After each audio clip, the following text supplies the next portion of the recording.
Tem coisas que o mercado não avisa, ele simplesmente repete, coloca novos atores em cena, troca os figurinos, muda o nome do personagem e ensaia o mesmo roteiro de sempre.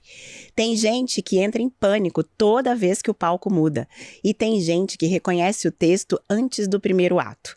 A publicidade vive isso há décadas. A rádio ia acabar com o jornal, a TV ia acabar com a rádio, a internet ia acabar com a TV, a IA vai acabar com tudo. E aqui estamos, ainda contando histórias, ainda tentando tocar alguém, ainda acreditando que uma boa ideia vale muito mais do que qualquer algoritmo. Mas construir dentro desse movimento, sobreviver, crescer, permanecer, isso não é sorte, é decisão. É errar com inteligência, é saber a diferença entre o que muda de verdade e o que só muda de nome. Hoje, o Vírgula recebe 2 publicitários que constroem juntos há mais de uma década. E quem sabe que todas essas promessas de mudanças são, na verdade, mais algumas vírgulas nessa longa história chamada comunicar.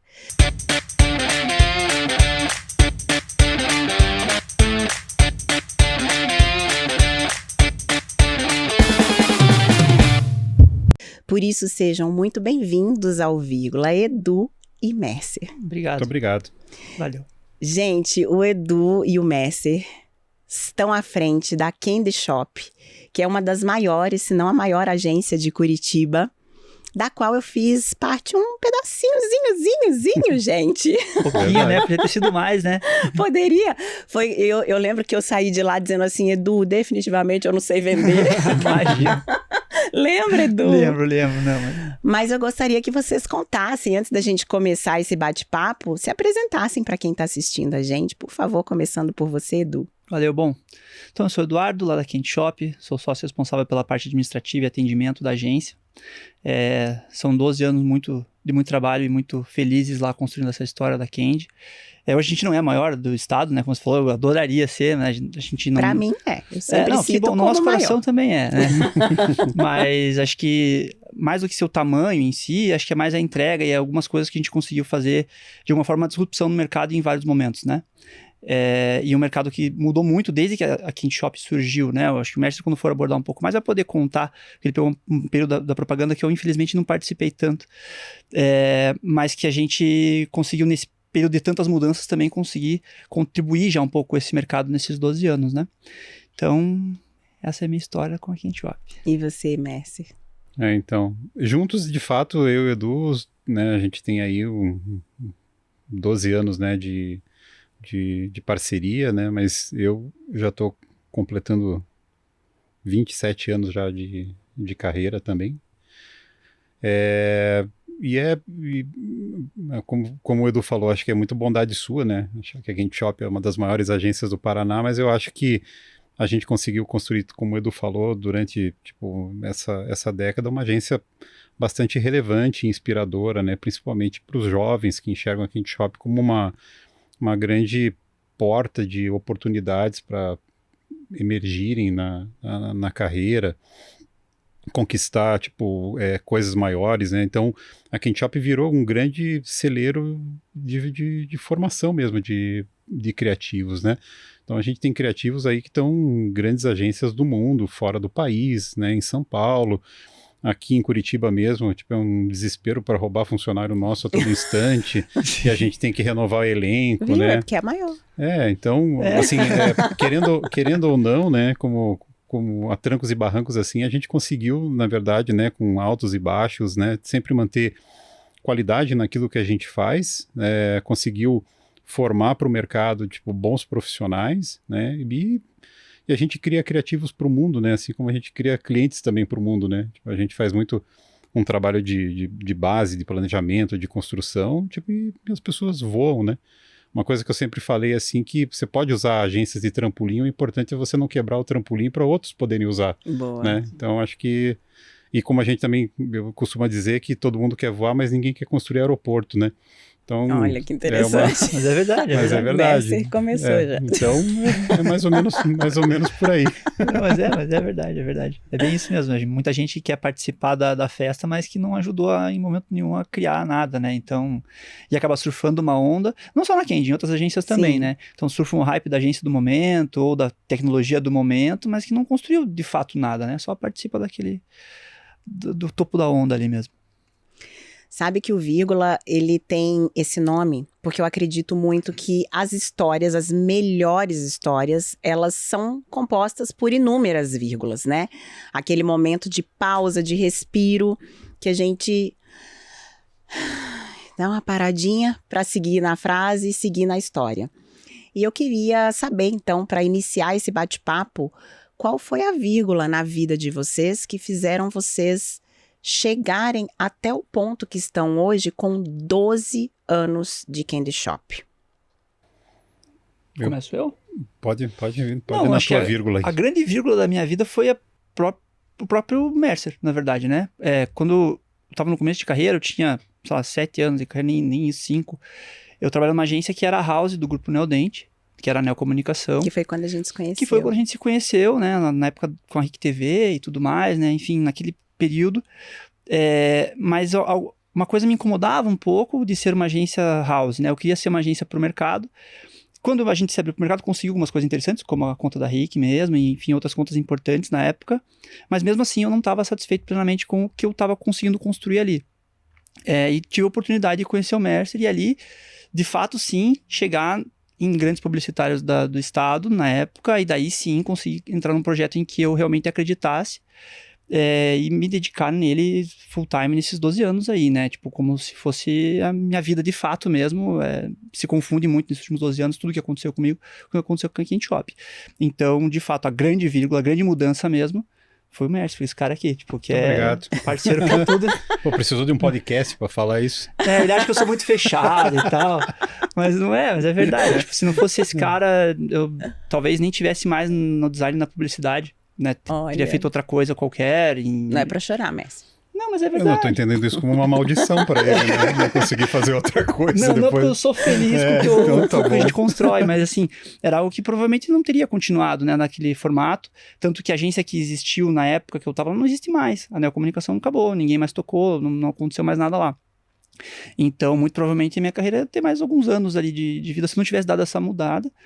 E eu acho que foi providencial aquele dia, aquela reunião, aquele dia a gente passou uma tarde conversando na época, em que eu sei com muita esperança de criar coisas legais, e eu nunca vou esquecer uma frase que o próprio Mercer falou pra mim, que eu devia ter cuidado com o que eu desejava, o que eu sonhava que podia virar verdade, né?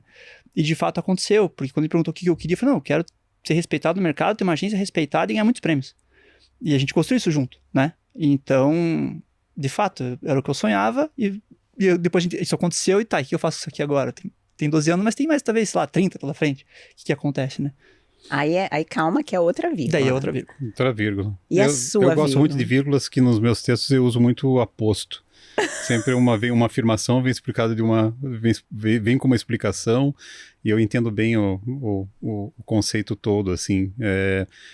Eu acho que também acho que a minha vírgula, talvez dentro da Candy Shop, né, falando especificamente dessa minha parceria com o Eduardo, né, a Candy Shop começou até por questões de necessidade, a gente não tinha, na verdade, dinheiro para oferecer para as pessoas, né, para abrir essa empresa e ter uma estrutura capaz de atender demandas que a gente já tinha a responsabilidade de entregar com clientes bastante relevantes já de começo, né? Então a gente começou com bons clientes, assim, mas não tinha, óbvio, foi para uma sede muito legal no Batel Sorro, né? Sim. Então a gente meio que nasceu ali num bairro nobre e tal, então a gente apostou muito também nessa questão da imagem da agência, né? De abrir bonito e mostrar que a gente estava, de fato, propondo algo sério e diferente para o mercado.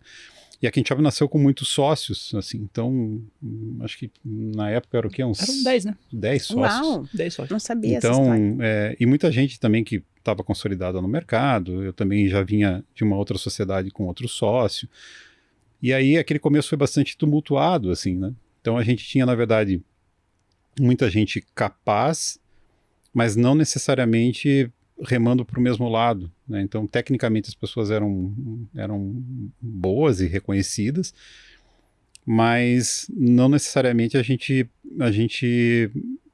conseguiu desenvolver, talvez, simpatia com todos e uma convivência harmoniosa com todos. Então, foi um começo que parece o Instagram, assim, né? Tipo, então, você olha o Instagram, tudo é muito bonito, né? Mas, tipo, o cenário ao redor, tipo, ele era bastante tumultuado, né? Tudo era muito, muito discutido, tipo, brigas de sócios e tal. E é o grande divisor de águas, e nesse momento, tipo, tanto... Eu lembro, assim, que eu abri muito espaço também na minha própria função para dar espaço para outras pessoas. Eu não estava buscando, na verdade, naquele momento, quando a Candy Shop abriu, palco para mim. Tipo, eu entendia que eu era sócio de algo que basicamente nasceu da minha cabeça, de abrir uma agência e chamar todas as pessoas que eu chamei. E acabei deixando, né, tipo, as funções, as coisas que eu era bom para fazer, para dar de fato oportunidade para os outros. E nesse momento, tipo, o Edu, acho que é testemunha disso. Tanto a minha figura quanto a dele dentro da sociedade, ela foi meio que colocada em segundo plano, assim, tipo, como sócios, assim.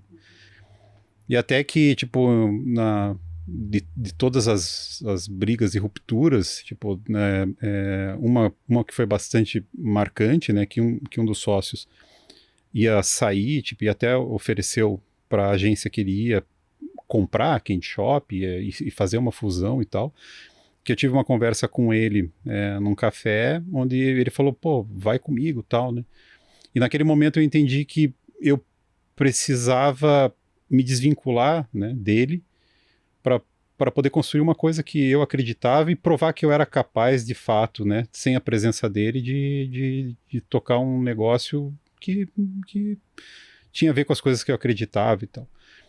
E foi nessa hora que eu acho que foi muito legal, que quando a gente conseguiu meio que limpar todo o terreno, que a própria figura do Eduardo floresceu. Tipo, ele também estava, acho que naquele começo, se sentindo bastante oprimido com tudo que estava acontecendo, se retraiu bastante, tipo, e no momento que essas peças acabaram saindo, né, tipo, do tabuleiro, ele floresceu, né, como empresário, né, como uma pessoa, tipo, interessada em fazer as coisas darem certo. E a gente passou por diversos desafios. Como a gente tinha sócios que, naquele momento, talvez o mercado reconhecesse como mais competentes do que nós, toda vez que saía um sócio, tipo, vinha sempre a notícia que a agência ia falir. Então a gente estava sempre provando para as pessoas que a empresa ia continuar entregando e conquistando e tal. E aí, como eram 10 sócios, a gente pode falar isso pelo menos de uns 5. Então a gente teve 5 ondas, né? Onde a gente estava sempre falindo e fechando, e isso foi tudo basicamente concentrado nos primeiros 5 anos da agência, né? E aí, quando tudo se resolveu, tipo, a gente tocou mais 7 anos. E tá tudo bem, né? E tá tudo bem. Sobrou quem levava a sério o projeto, na verdade, enquanto projeto, e que de fato não tinha plano B nenhum, né? Então, pelo menos para mim, eu acho que pro Edu também, tipo, não tinha outra saída. A gente de fato tinha queimado as caravelas na praia, e aí, cara, era entrar no mato e fazer trilha, né? Porque nem caminho tinha, né? Então, também a gente não tinha com quem trocar ideia, a não ser nós dois mesmos, né? Tipo, de um outro profissional de referência que a gente pudesse ter conselho. Então a gente foi se arrebentando mesmo e aprendendo nas dores e nas delícias, né? Tipo, e aprende até hoje. Não adianta, assim como você está falando em transformação, agências de propaganda são feitas de gente, e gente entra e sai.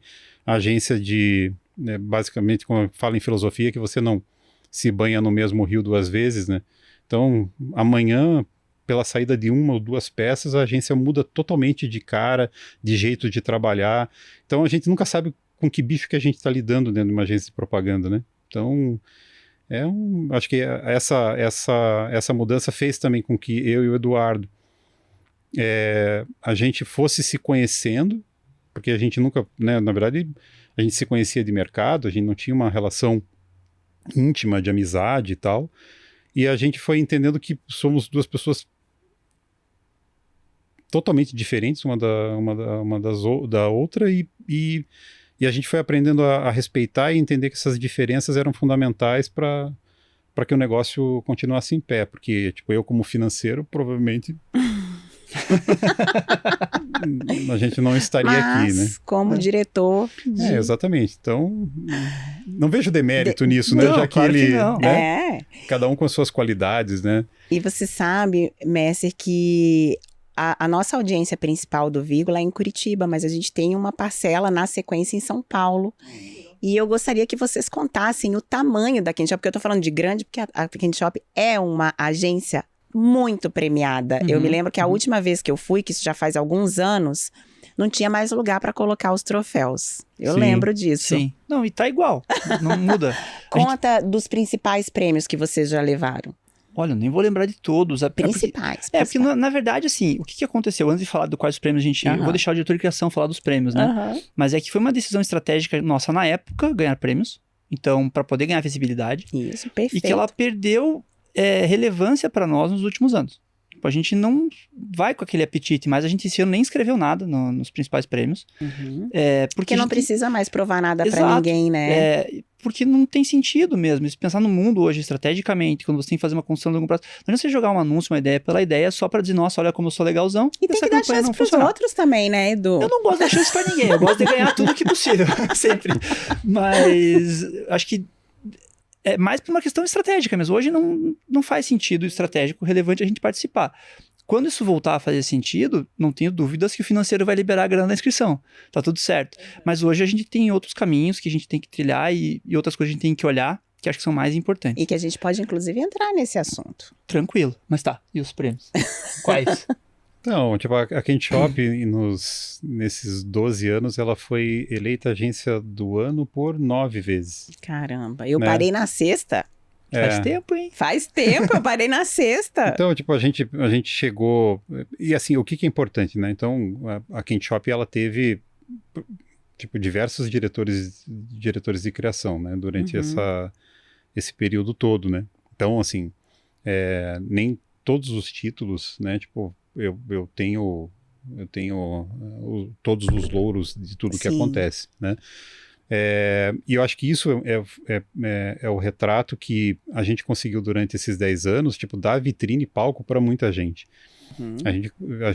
Eu falo para muita gente que entra novo lá, ao contrário de muitas vezes você sonhar em trabalhar tipo, numa agência grande, que obviamente que isso vai pesar no teu currículo, a Candy Shop vai te proporcionar tipo, contato com clientes que uma pessoa no início da carreira tipo, talvez jamais tivesse possibilidade de trabalhar. Então, a gente coloca tipo, as pessoas jovens tipo, em contato com desafios muito grandes. Obviamente que dá muito trabalho, porque não só eu, como todos os diretores de criação que passaram por lá, tiveram que ajudar muita gente tipo, a entregar um bom trabalho, né?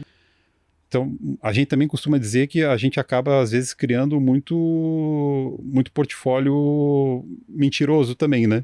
Ao mesmo tempo que você vê que muita gente, por si só, constrói muita coisa legal, muita gente também precisou de muita ajuda. E todo esse portfólio, esse contato, vai abrir portas para empregos melhores, né? E aí cabe, na verdade, a pessoa se sustentar a partir daí, né? Daí não tem mais nada que a gente possa ajudar ou fazer.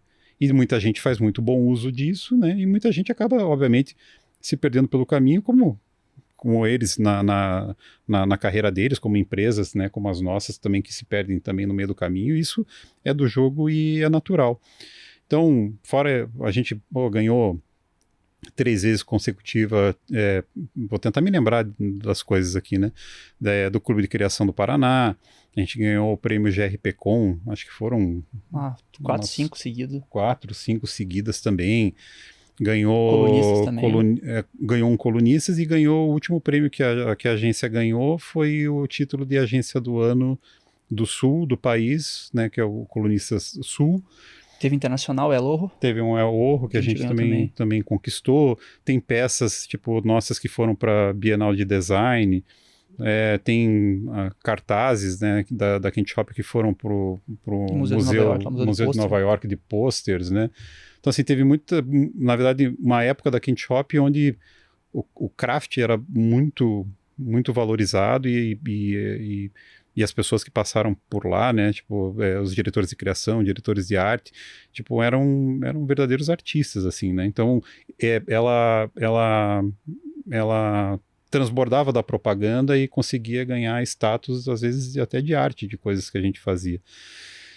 Então, na verdade, esses prêmios todos, assim, também costumo dizer que a gente divide esses prêmios talvez em 2 fases, assim, né? Tipo, aquele início que a gente criava coisas muito malucas e que muitas vezes, criativamente, elas tinham muito poder, mas a gente não tinha necessariamente um resultado para mostrar a eficácia daquilo, mas a gente conquistava prêmios pela criatividade, e que se a gente fosse necessariamente escrever isso num prêmio como top de marketing, ele não teria valor nenhum, porque de fato ele era extremamente criativo, mas ele não trazia... Aqui é tipo propaganda verdade, né? Tipo, a gente tá falando as coisas do jeito que elas são.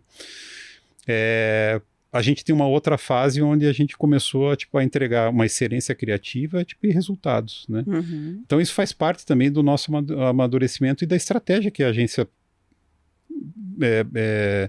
colocou em prática para poder se colocar dentro do cenário de agências, né? A gente nasceu num momento onde agências de sangue azul existiam, tipo, né? Tinha Reds, tinha Master, tinha grandes agências, né? Tipo, quando a gente falava de sangue azul.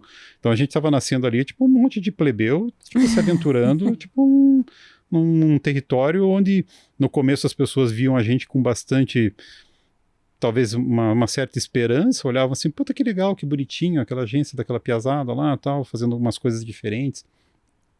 E aí já aos 7 meses de existência, tipo, a gente conseguiu ganhar do Meio Mensagem, tipo, uma menção como destaque criativo no sul do Brasil, né? Então, mesmo antes de completar 1 ano, a gente já começa a ser reconhecido.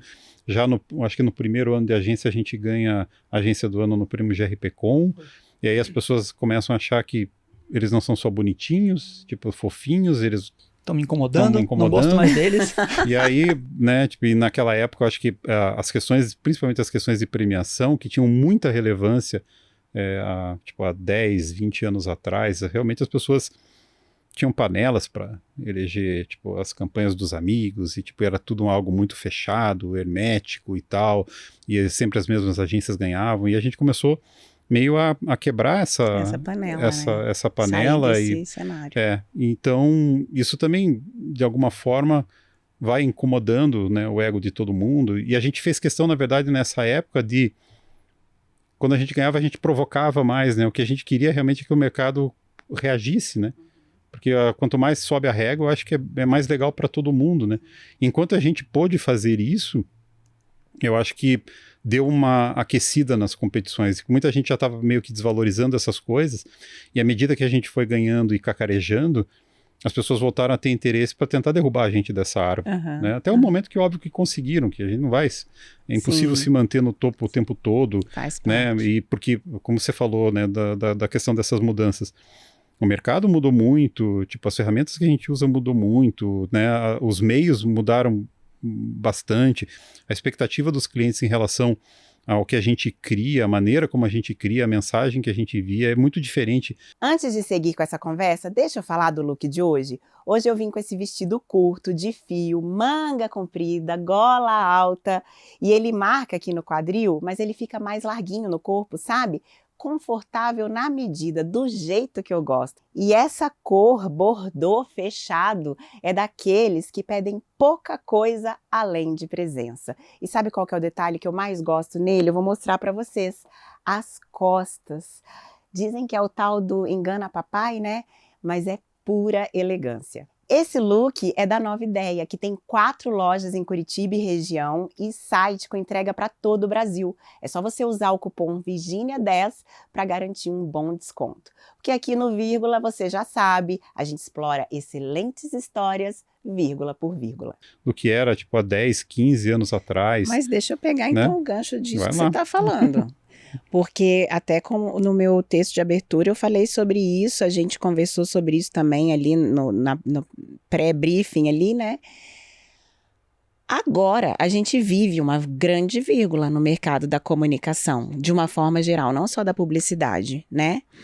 E você também citou da questão dos verdadeiros artistas, né? Que tinham, que ainda tem na equipe da Candy Shop. Mas numa era de inteligência artificial, isso precisou ser adaptado muito provavelmente.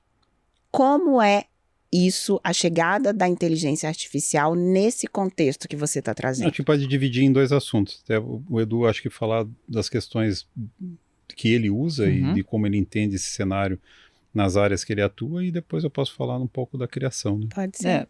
Bom, eu uso muito mesmo, né? Eu não atuo na criação, de fato, né? Mas para fazer planejamento que eu faço, ou até muito na ajuda da gestão financeira, muitas vezes, dependendo da IA que eu uso como um dupla, então para brainstorm, para trocar ideia mesmo, como se fosse um conselheiro ali, e muitas vezes para fazer funções de fato. Então, tem algumas muito boas para planilha, como Humanos, por exemplo, que eu uso muito para fazer gestão, para fazer essas coisas de análise de dados, etc., dashboards e tal.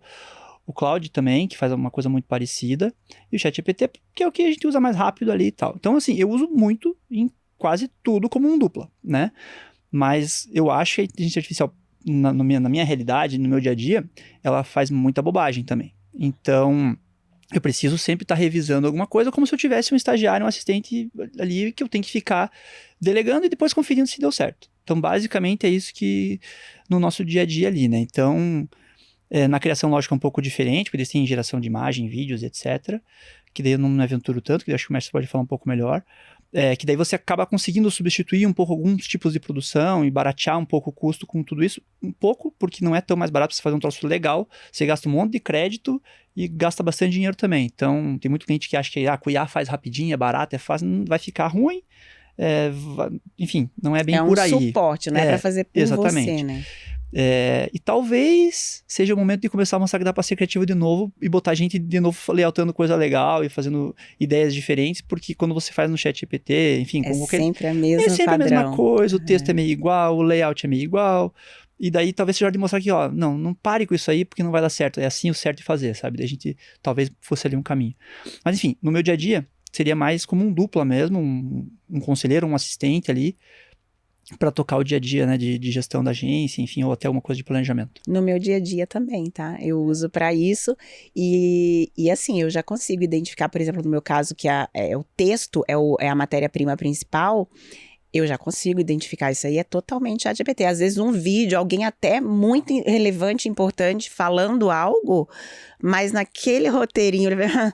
Tem. Essa frasezinha aí é típica ChatGPT. Não é sobre isso, é sobre... Não, cara, é isso, é ChatGPT, cara. Porra, exatamente. Muda pelo menos a configuração para ele não falar assim. Talvez a ideia não seja mais isso, mas seja Sim, isso. É um horror. Bom, e na questão criativa,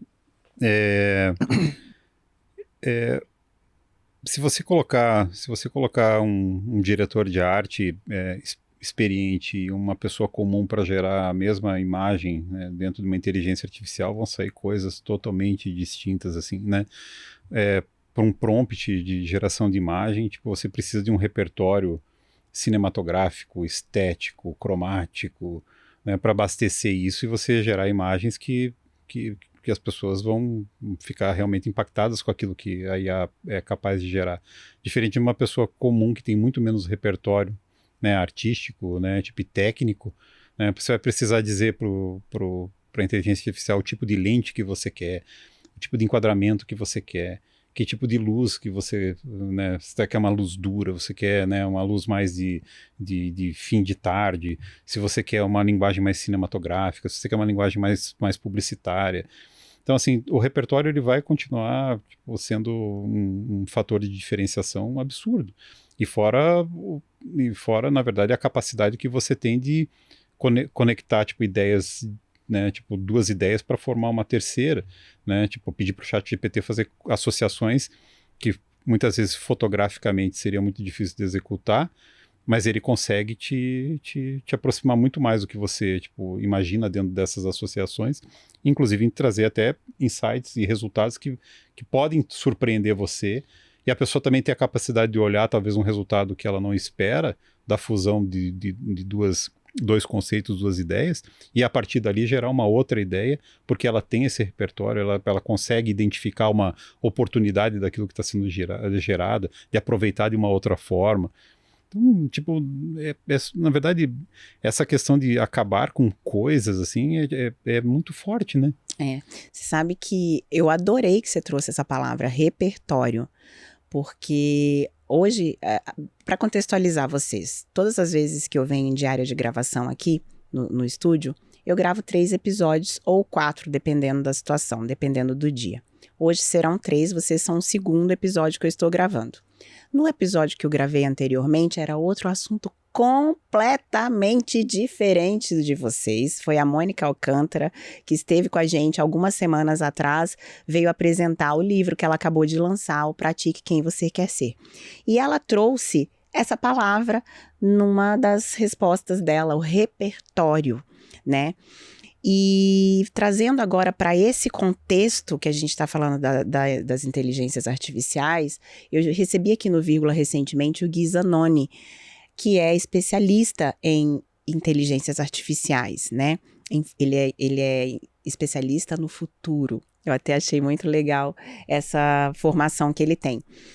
E a gente estava conversando justamente que numa era em que tem tanta coisa gerada, tanto vídeo, tanta imagem gerada por inteligência artificial, cada vez mais, como você trouxe, do mostrar que podemos ser criativos, como você trouxe a questão do repertório, como a Mônica trouxe no episódio mais cedo sobre repertório também, e como eu quero contar para vocês que uma das discussões com o Gui foi esse espaço de debate onde a gente pode mostrar o repertório que a gente tem, onde não tem nada ensaiado aqui. A gente até conversou, né? Vocês me responderam um briefing que eu pedi para eu poder ter um mini direcionamento aqui de um roteiro, mas o que surge nessa conversa aqui vem do repertório, vem dos teus anos de experiência, vem dos teus anos de experiência, dos anos da Candy Shop, né? E isso não é inteligência artificial que gera. Então, a tendência é que a gente venha cada vez mais para o offline, que a gente venha cada vez mais para as conversas que realmente trazem profundidade e saia um pouquinho daquele universo de vídeos rápidos, vídeos de rápido consumo, que cada vez cansam mais. A história da sobrecarga de informação. Vocês concordam comigo? Faz sentido isso no contexto de vocês? Bom, eu particularmente estou bem irritado com essas coisas todas, com o mundo como ele está hoje, principalmente em rede social, né? Então, porque beleza, 30 segundos na TV era muito. Aí, tipo, você tem 10 segundos, tem que dar mensagem. Agora você tem um gatilho de dar uma frase, porque senão você já scrolla ali a tela, já não vê mais nada. E daí tá todo mundo mais ansioso, mais preguiçoso, e daí já quer a resposta rápida pela IA, ninguém mais tá pensando no que tá fazendo ou no que tá falando, ninguém tá prestando atenção no que o outro tá falando, isso é muito complicado e eu tô particularmente irritado com isso, como o mundo tá se comportando hoje, e acho que a tendência é que piore um pouco antes de melhorar, né? Talvez umas gerações novas que venham aí queiram dar uma freada um pouco nisso. Mas eu concordo com tudo que você falou, acho que hoje a gente tem um problema de imediatismo, assim, bem grande. Eu preciso confessar que eu sou fã de podcast, tá? Eu também, mestre. Eu tava falando até pro Edu na vinda, assim, que eu vejo podcast, tipo, de 2 horas, 3 horas de duração, né? Tipo, eu tenho lá minha lista de podcasts preferidos, assim. O Vírgula tá lá? Tá, já, tô seguindo. Olha lá, hein, veja aí se eu não tô lá de seguidor lá. E eu cheguei a ver, tipo, debates entre criacionistas e cientistas e design inteligente que durou lá no podcast que eu vejo, que durou 14 horas. Uau. E eu vi o episódio inteiro do debate, né? Então, não, de uma vez, né? Eu sou... Partido. Eu dividi em 3 vezes, na verdade. Assim, então eu sou uma pessoa que, na verdade, sou sedento por profundidade, assim. Tipo, eu vejo que dos assuntos que me interessam, assim, tipo, eu gosto de dedicar muito tempo. Então, minhas noites praticamente em casa são, tipo, assistindo debates e podcasts e conteúdos históricos, assim, tipo, que começa 8 horas da noite, tipo, e eu vou desligar a TV tipo, 1 hora da manhã, por aí. Então, eu sinto falta não só de conteúdos que se aprofundem cada vez mais, como conversas também com as pessoas que tenham, tipo, mais profundidade, né? Tipo, a gente vai ficando, acho que pela velhice, tipo, mais avesso, tipo, aquelas conversas sociais, né? Para falar superficialidades e tal.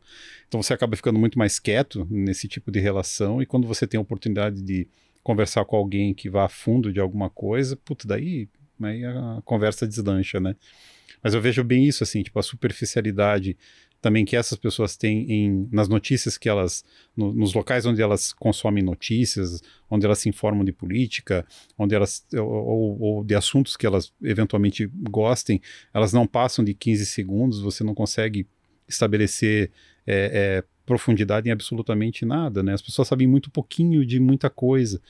Ou a fofoca, ou a notícia muito superficial, não consegue entender que aqueles 15 segundos de notícia, na verdade, faz parte de uma colcha de retalhos de eventos que estão por trás disso, que ocasionaram aquilo, que aquilo é um sintoma, não necessariamente a doença que está ali, né, sendo exposta.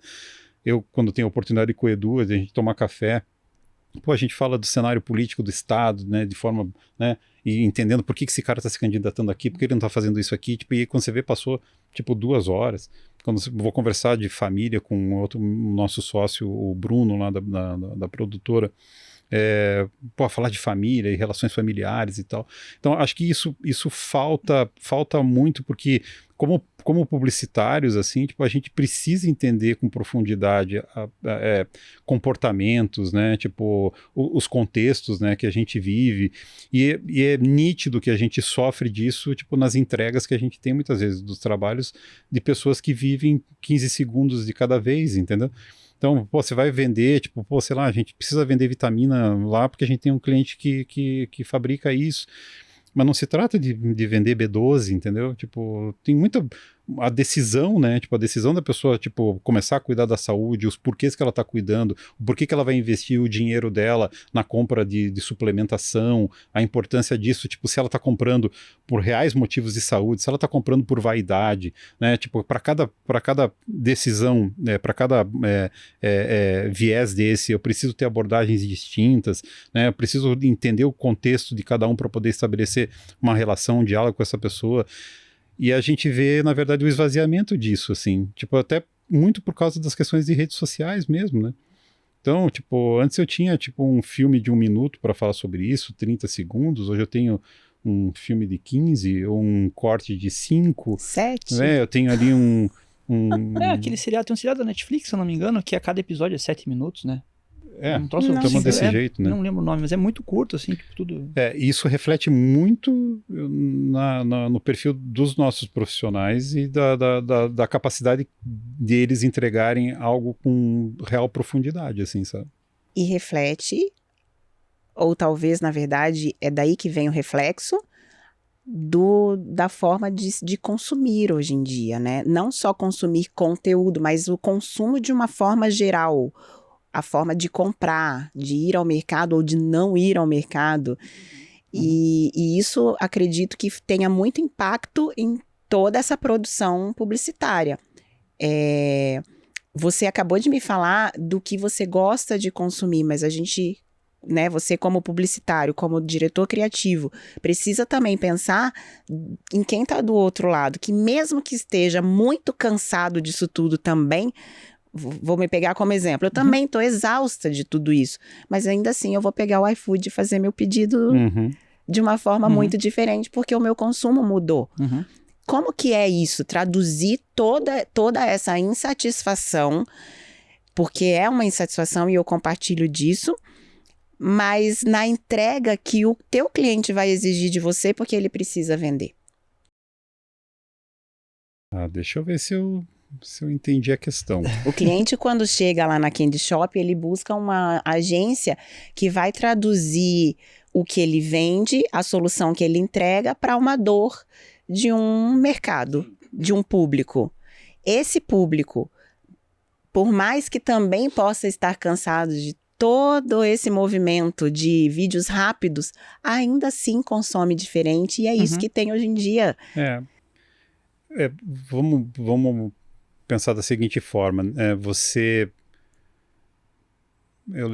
a gente estava, acho que nas tratativas dos temas aqui do podcast, a gente passou, né, na questão da temática das marcas que as pessoas consomem e as marcas que as pessoas desejam, né? Então, vamos...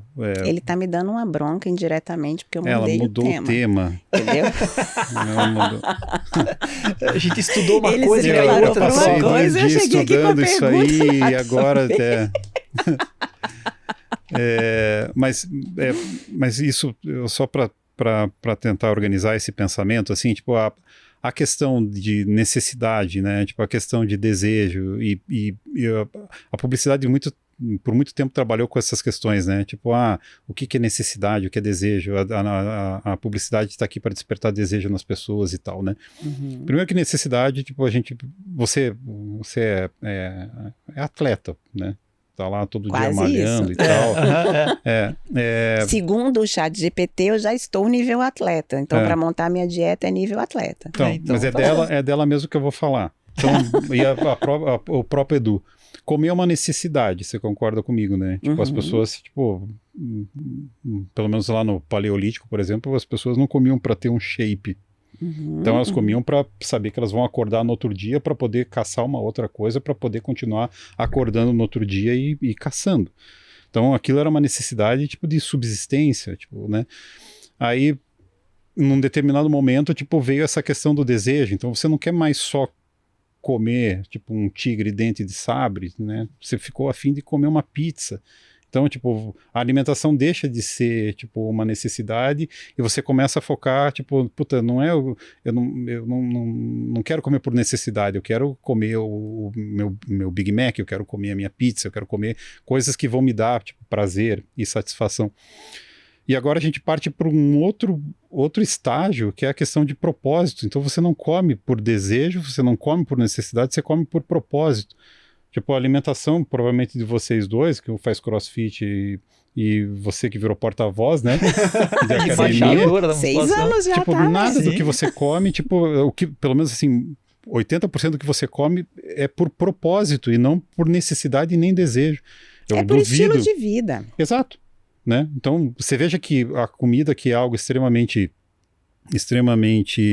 Básico, né? básico, ela se tornou, tipo, algo com propósito, de você ter, tipo, um corpo mais bonito, uma musculatura mais forte, e além disso, né, então, ela acaba sendo também, ao mesmo tempo que esse propósito vai acabar reunindo você a outras pessoas com propósitos semelhantes, porque daí você vai trocar receita de 1001 maneiras de fazer batata doce, por exemplo, e aí você vai aprender a trocar informações com as pessoas nutricionais para ver o que tal. Obviamente você vai acabar se afastando de outros grupos, que é a galera do churrasco, que é a galera do pudim de leite, tipo, esse deixa pessoal... de fazer sentido. Você deixa de fazer sentido e você começa, na verdade, a segmentar as suas próprias amizades e, infelizmente, muitas vezes se afastar de outras que não fazem. O que é isso, mestre? É uma Vai lá. Comunidade. É isso. Que o Besser me cumprimentou esses dias. Bom dia, comunidade. Porque você fala bom dia, comunidade, tá lá nos teus vídeos lá. Né? Não, mas e você acaba vivendo nessa bolha do teu algoritmo e que, na real, você acaba ficando focado que faz nisso, total sentido. né? Então, isso chega, na verdade, num ponto, por exemplo, né, que hoje existem, por exemplo, veganos sexuais, né? Então, tipo, pessoas que só transam com veganos, né? Tipo, veganos com veganos, porque é uma pessoa incapaz de... Não é uma relação carnal, né? Exato, né? Então, assim, como eu disse, né? Eu tava tendo um vídeo do... Não é. Mas, basicamente, assim, você vê que a pessoa começa, tipo, a escolher seus próprios parceiros pelo propósito que ela entende que faz sentido para ela e tal, né? Então, realmente as coisas ficam muito restritas. Óbvio que quando você fala dessa questão do cliente que chega lá, o cliente chega lá, acho que em boa parte das agências, com 2 problemas, né? Tipo, ele quer vender mais, mas ele também, assim, a primeira conversa é porque ele precisa construir marca, ele precisa, né, construir reputação e tal. Mas no apagar das luzes, tipo, o que esse camarada sempre quer, tipo, é resultado e é vender mais. E que se o caminho entre construir marca for muito comprido para ele vender mais, tipo, ele vai derrubar tudo que está sendo construído, porque o Excel vai dizer que ele precisa vender mais. A estratégia de construção de marca, de estabelecer uma relação com o consumidor, entrar no dia a dia desse camarada, entender de fato as dores do que ele precisa, tipo, ele vai virar um banner de performance, tipo, clique aqui e leve o kit com 4 cafés e ganhe uma caneca, né? Então, eu acho que existe também essa questão, né, tipo, da nossa realidade hoje, em conciliar o mínimo de criatividade e de branding contra, tipo, um cara que precisa vender porque a empresa dele, se não vender no mês que vem, não vender daqui 2 meses, ele pode fechar as portas e desistir. E outra questão é que é o tamanho da responsabilidade que ele coloca também, né? Tipo, dentro de uma agência de publicidade, né? Então, é aquela questão, né? Tipo, eu tô disposto, antigamente, né? Tipo, em colocar em departamentos de marketing pessoas sêniores, né? Que estão lá com uma baita experiência e tal. E parece que hoje as pessoas veem o marketing como uma obrigação de ter um departamento desse, muito, muito, nas vezes, de fazer uma ponte com a agência que ele vai contratar. E não necessariamente que entende profundamente de marketing, capaz de, tipo, entender que comunicação é um braço disso, é um apêndice do marketing, tipo, ele é uma ferramenta, ele está ali para trazer soluções dentro de um planejamento já pré-estabelecido, muito bem estruturado. E, na verdade, a gente acaba tendo a responsabilidade, muitas vezes, de assumir também funções como essa. E sermos cobrados também por determinadas coisas que estão fora do alcance, né, natural do que a gente nasceu para fazer. Temos que nos adaptar e fazer? Temos que investir cada vez mais em gente muito mais cascuda em planejamento, em mídia. Sim, né, a estrutura fica muito mais cara, você precisa ter profissionais muito mais bem remunerados para segurar, muitas vezes, esse rojão da falta do próprio investimento que o empresário tem dentro de um departamento que é crucial na vida dele. Então, as conversas, muitas vezes, que ficam muito mais rasas dentro de um departamento de marketing, porque, né, muitas vezes os profissionais da agência são muito mais experientes e mais cascudos, né, que poderia ter uma troca muito mais produtiva, né, e que você, às vezes, só vai ter com o dono da empresa, né. Então a gente vive num momento bem maluco, assim. É engraçado, porque parece que o mundo ele deveria ficar mais fácil de você fazer as coisas, né? Porque tem IA, porque você cria conteúdo com o teu celular, então deveria, teoricamente, ser mais fácil para fazer tudo. Mas a verdade é que eu vejo que está muito mais complexo, porque você tem que colocar um discurso de qualquer marca grande lá que está na Kent Shop, adaptado para aquele meio, para aquele momento de consumo, né, do teu possível comprador, né?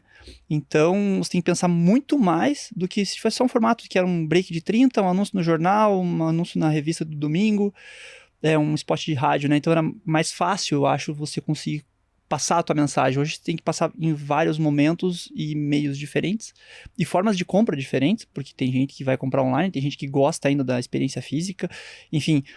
Então, acho que acaba sendo mais difícil e mais complexo do que era.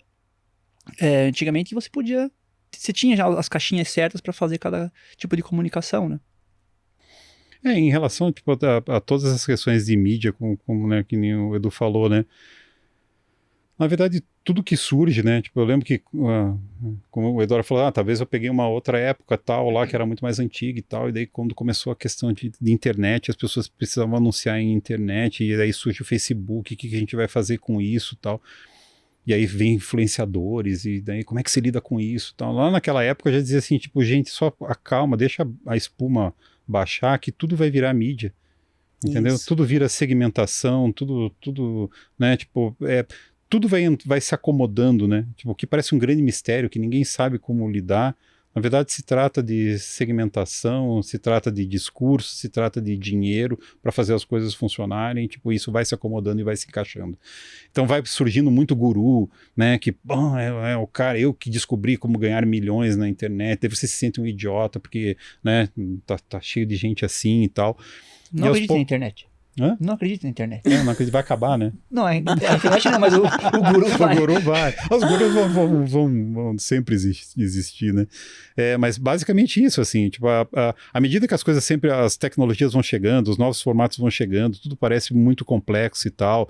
Muita gente, e você vai perceber que as grandes marcas, quem tem muito dinheiro, na verdade, elas que meio que vão abrindo o caminho, porque elas investem nessas coisas, né, nos formatos mais novos, e aí você vai assistindo e vai entendendo aquilo que vai funcionando e que não vai funcionando, e aí todo mundo acaba aprendendo e as coisas vão se acomodando, e aí provavelmente eu vou ter que contratar mais uma pessoa dentro da agência para executar mais uma função para aquele determinado formato, né? Então as estruturas vão ficando cada vez mais inchadas, né?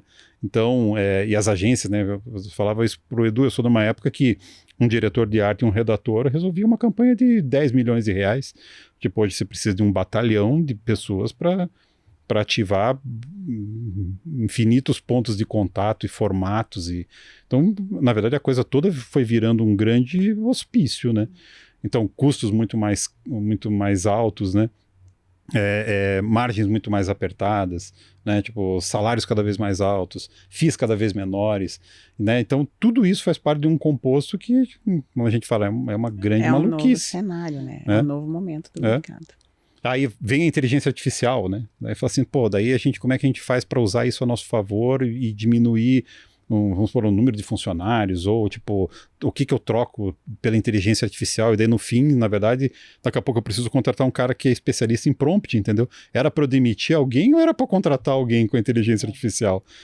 Então, você acaba abrindo mais postos de trabalho do que necessariamente esvaziando, né? Então, assim, todas essas previsões malucas, aí lá no fim, tipo, na verdade, com inteligência artificial, além de eu ter que pagar 20 inteligências artificiais, eu preciso de mais 5, 6 pessoas para fazer essas coisas operarem de forma harmônica e integrada. Sim. Então, é tudo muito louco. Fala assim, então espera baixar, né? Tipo, a gente se apavora muito com tudo e, na verdade... Essa história que você trouxe, perfeita, até inclusive aqui no meu contexto. Quando eu criei o Vírgula, era para criar conteúdo, porque era um conteúdo a mais pro que eu já produzo lá no meu Instagram, né? Na época eu estava muito focado nas estratégias de conteúdo e no social media, que era o principal serviço até então.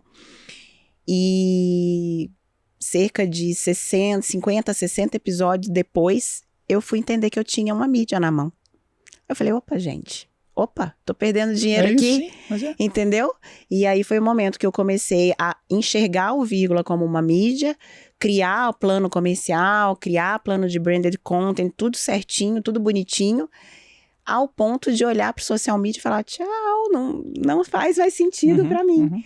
Então, é bem isso que você falou, é deixar sentar e entender o que vai acontecer, né? E no fundo, e não só por isso, né, Messer? Até eu tive recentemente conversando com o Leonardo Petrelli, que vocês conhecem, a própria RIC tem apostado muito nessa mídia, porque o podcast, ele tá ultrapassando as rádios. Sim. Nos Estados Unidos já ultrapassou.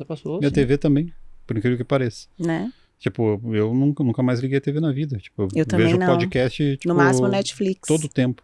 E Escuto agora podcast quando almoço, né? E aí você vai ver a Copa no Cazé TV. Entendeu? Que nasceu como podcast. Exatamente. Tipo, e ganhou status a força, o poder. De veículo. Então, assim, para mim, eu falo que é muito difícil tudo nesse mundo. Tipo, acho que 3 coisas que eu acho que são muito difíceis de... Você vê que as pessoas o tempo todo estão tentando derrubar, né? Que é o patriarcado, que a gente não vai falar sobre ele. Nem não dá vamos tempo falar mais. nesse programa. O capitalismo e o próprio marketing, né? Tipo, eu lembro que... acho que as pessoas perceberam, eu sou muito sincero nas minhas opiniões, não sou muito de fazer média, talvez isso seja uma das grandes falhas minhas e do Edu. Talvez a gente fizesse mais média, a gente estava muito mais rico. Mas eu dei uma palestra uma vez em Joinville e quando eu comecei a palestra eu falei assim, eu queria dizer para vocês, antes de abrir, e era tudo estudante, eu falei que vocês são máquinas sanguinárias do capitalismo, né? Então, qualquer ilusão que vocês tenham, tipo, em salvar o mundo, tipo, é meio maluco, né?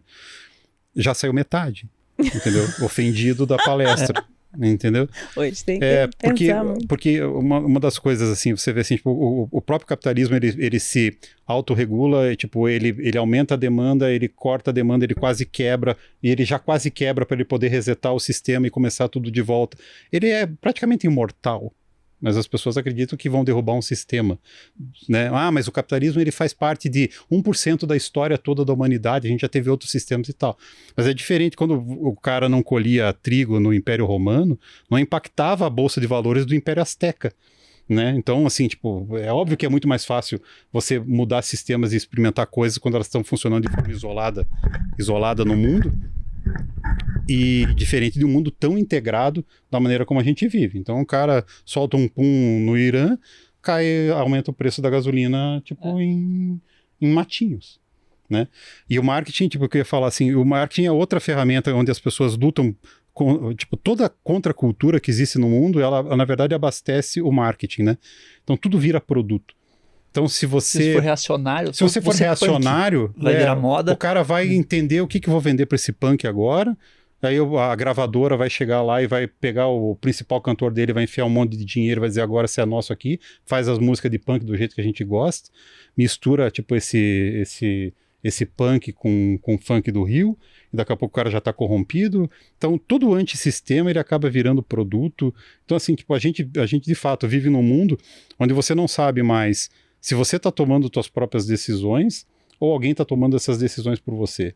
Se você tem o lifestyle que você tem porque você quer ou porque a sociedade está te impondo um tipo de código, né? Tipo estético, né? Então, poder pertencer a algo que você nem queria.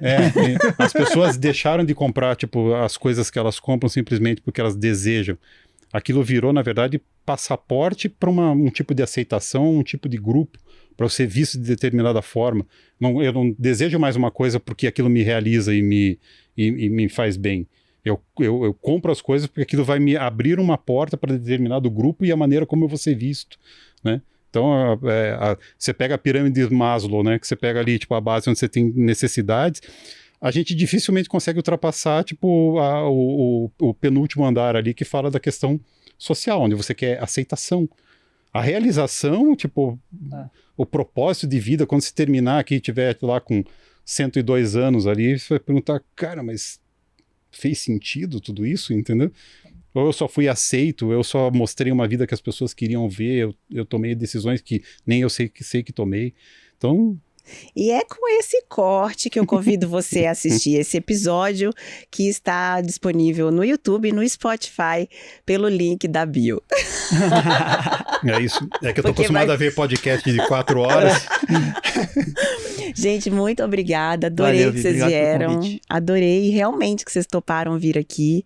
E eu vou retribuir o café na próxima semana ou na outra, talvez, né? Combinado, a casa é sua, só chegar lá na Candy. Agradeço, viu? De verdade. Valeu. Deixa o @ de vocês ou da Candy Shop, o que for melhor pra achar vocês. Acho que é legal seguir a Candy mesmo, né? Candy Shop AG, @Candy Shop AG no Instagram.